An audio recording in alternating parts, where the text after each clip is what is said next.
Assalamualaikum warahmatullahi wabarakatuh. Para pemirsa Darul Ilmi Indonesia, marilah kita basahi lidah kita dengan puja-puji syukur kepada Allah Subhanahu wa Ta'ala yang telah menciptakan sepasang bola mata dan hati nurani untuk melihat kebesaran ciptaannya, menciptakan sepasang kaki dan tangan guna saling membahu-membahu menegakkan kalimatullahil ulia, menciptakan sepasang telinga dan sebuah mulut agar kita mau mendengarkan kalam ilahi dan melafazkannya, dan sebuah hidung untuk menghirup udara ilahi yang tidak pernah habis tanpa harus membayar pajak. Maka tiada kata yang pantas terucap kecuali alhamdulillahi qalban wa lisanan. Salawat dan salam kekaharibaan Nabi besar Muhammad sallallahu alaihi wasallam, suri tauladan umat manusia yang tak pernah lelah untuk menegakkan panji agama Islam dan menyelamatkan umat manusia dari zaman jahiliyah menuju zaman Islamiyah yang maju, berkembang, yang penuh dengan berkah ukhuwah Islamiyah.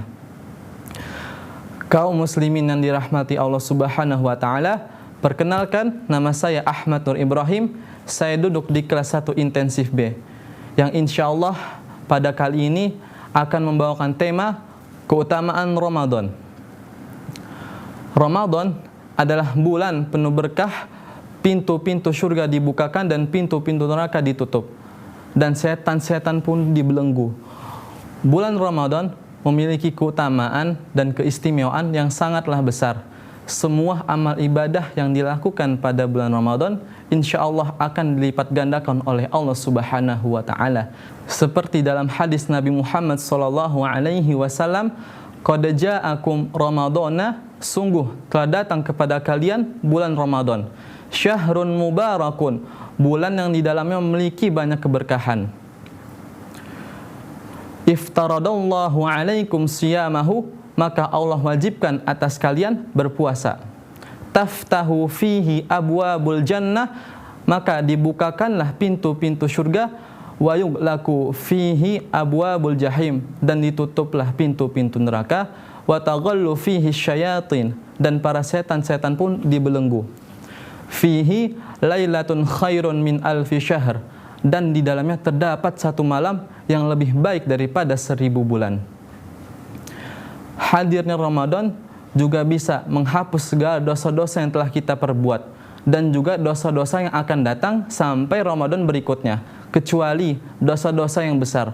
Rasulullah sallallahu alaihi wasallam bersabda, as-salawatul khamsu, jarak antara salat 5 waktu, al-jum'atu ilal jum'ati, Jumat ke Jumat, wa Ramadan ila Ramadan, dan Ramadan ke Ramadan, mukaffaratun ma bainahunna, maka penebus segala dosa yang ada di antaranya, idza jatanabal kaba'ira, apabila tidak melakukan dosa-dosa yang besar.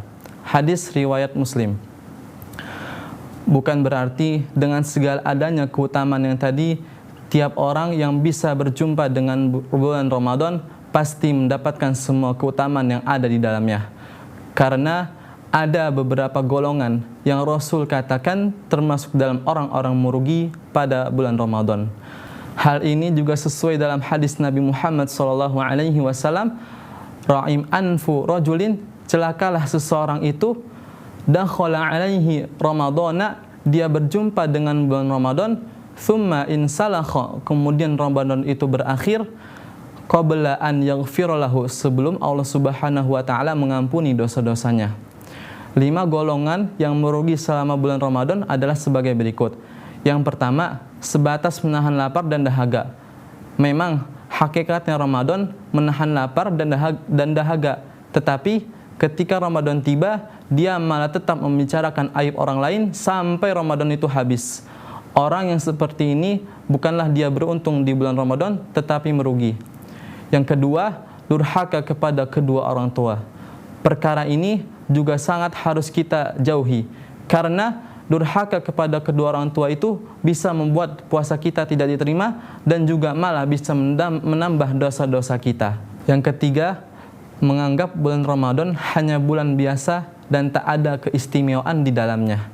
Imam Ahmad sempat berkata, seburuk-buruknya kaum ialah mereka yang tidak kenal Allah pada bulan Ramadan.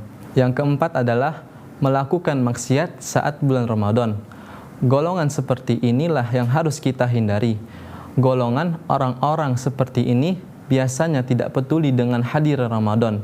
Di bulan Ramadan dia malah tetap melakukan maksiat-maksiat yang Allah tidak ridhoi, padahal banyak sekali ibadah yang bisa dia lakukan seperti zikir, tadarus Al-Quran, sedekah, i'tikaf di masjid, masih banyak lagi.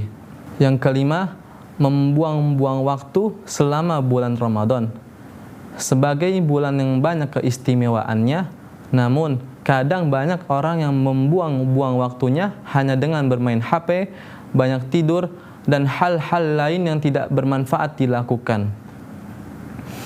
5 golongan inilah yang akan merugi di bulan Ramadan. Semoga kita tidak termasuk di dalamnya dan kita dapat mengisi Ramadan dengan kebaikan-kebaikan yang Allah ridhoi atasnya. Sekian yang dapat saya sampaikan.